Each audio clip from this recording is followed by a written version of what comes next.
Welcome back, ladies and gentlemen. By now you've probably seen just how strong the MK1 team is with the addition of Ashrah in there. She is such a good defender in this game, but I did have the question posed to me the other day of whether or not she would be good by herself without the synergy of the MK1 team. That's what we're going to test today. And personally, I think she is going to do pretty well. So if you are still sitting on the fence as to whether or not you want to summon her, stay tuned and see in a few different game modes just how well she can hold up even if you don't have the other MK1 team members. Now, I'm not going to focus too much on Arena because there are quite a lot of variables when it comes to Arena, but while I'm rolling some other footage, I will give you guys some information just in case you do want to use her in the Arena without the MK1 team. But some areas in the game do actually force you to use different combinations and really break up that synergy anyway. The first thing that I'm going to go through is the Quan Chi level 8 boss battle. Now, in this particular one here, yes, there is a little bit of synergy because I am using Quan Chi in my team, and he does give a health and attack boost to Netherrealm teammates. But this is also about survival, so you need him for that healing. I do have his special maxed out so he can heal Frost. In this particular battle here, I'm struggling to get that 3 stars because I just can't seem to keep Frost alive. But what I do want you guys to focus on is just Ashrah's health and special meter as she goes through these battles, because she does get set on fire a little bit, and fire is one thing that really slows Ashrah down because it burns away that special meter, so she can't use her special as often as she wants to. But as this battle rolls on, what I do want to go through is just when it comes to putting teams together. The combinations are really affected by a number of different things.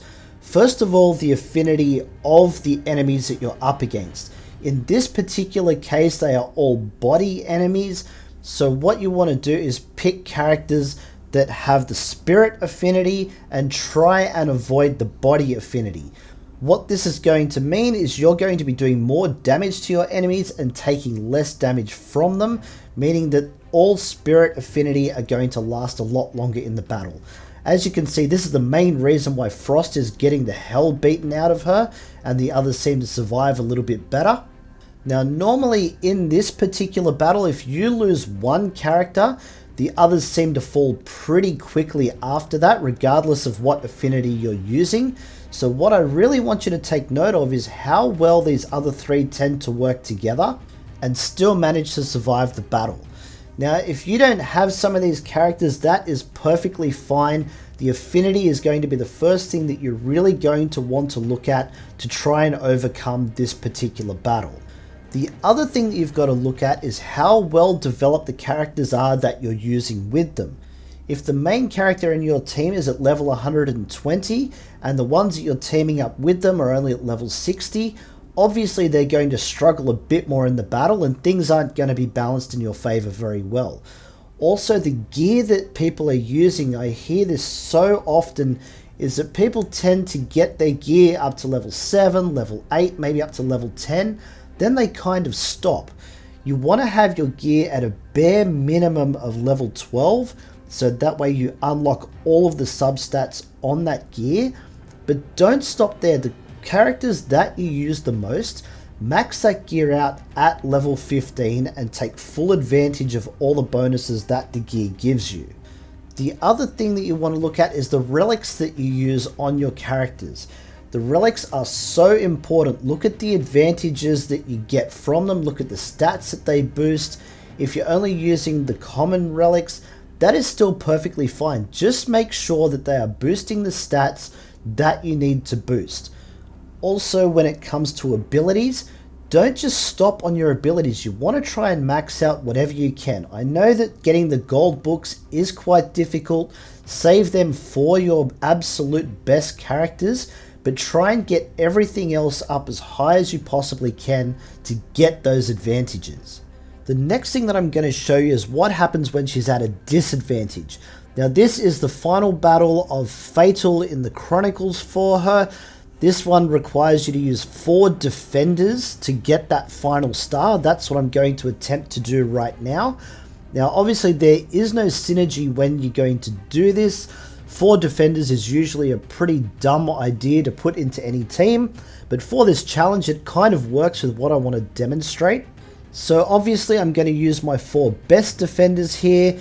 It's important to note that Ashrah is at an affinity disadvantage in this battle. You can see all of her opponents there are body affinity. They're going to be able to do a lot more damage to her than other affinities. Now, this is a very tough battle, especially once you get to that 3rd wave. So once again, I want you to pay very close attention to Ashrah's health meter in comparison to the other characters in the battle. Now, while this plays out, I want to talk about a couple of other things.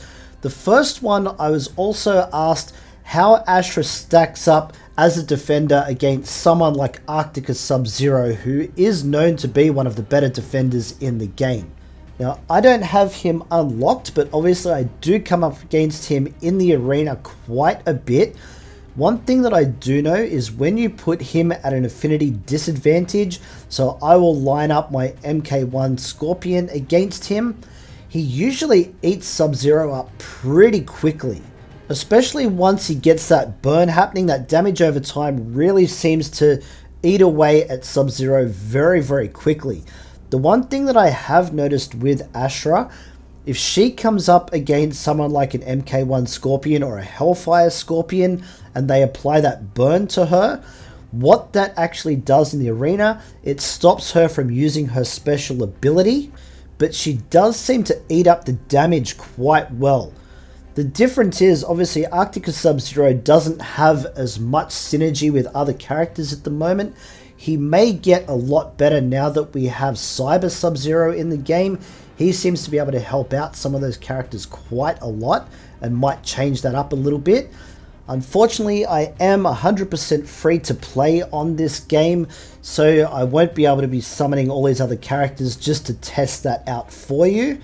But as it stands, I do think Ashrah is better than Arctika Sub Zero. You may have a different opinion. I'm always happy to hear your thoughts on what you guys think is better or worse, or what combinations might work. And always feel free to pop that down in the comments. I'm always happy to chat with you guys. But for the current battle that we're looking at, if you have a look here, all the other 3 characters seem to be getting beaten up quite a bit, while Ashrah is still barely even taking a scratch at the moment. But while she's continuing to do her thing, let's talk a little bit about the arena. Now, the thing with the arena, as everybody knows, when you go in to do your battles, you'll always look for those easier battles that you can take down as fast as you possibly can.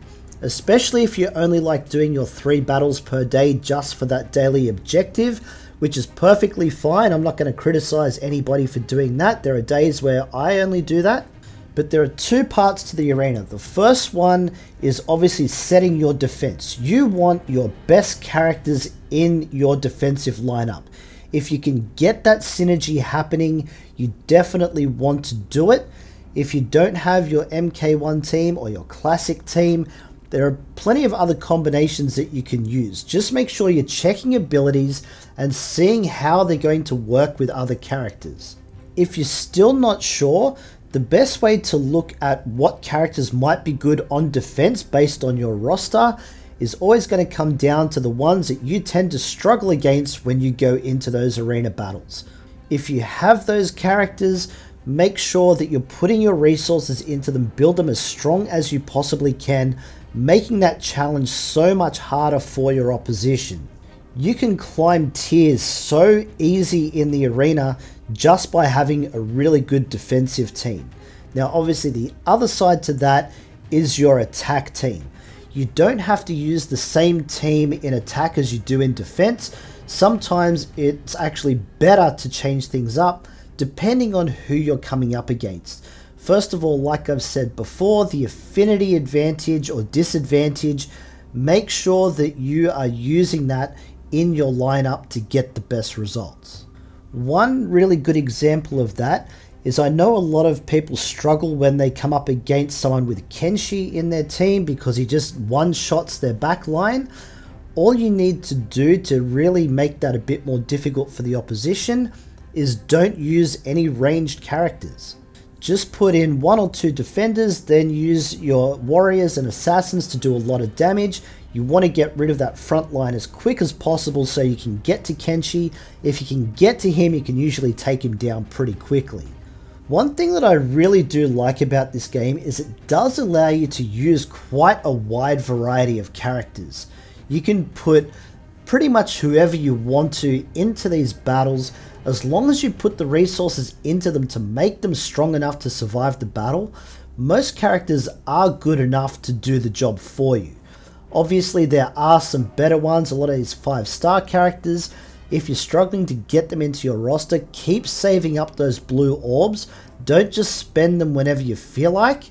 But if you want a really good tip, I hope you've been paying attention to this footage, because Ashrah has pretty much taken care of most of this last wave by herself here. And there you go.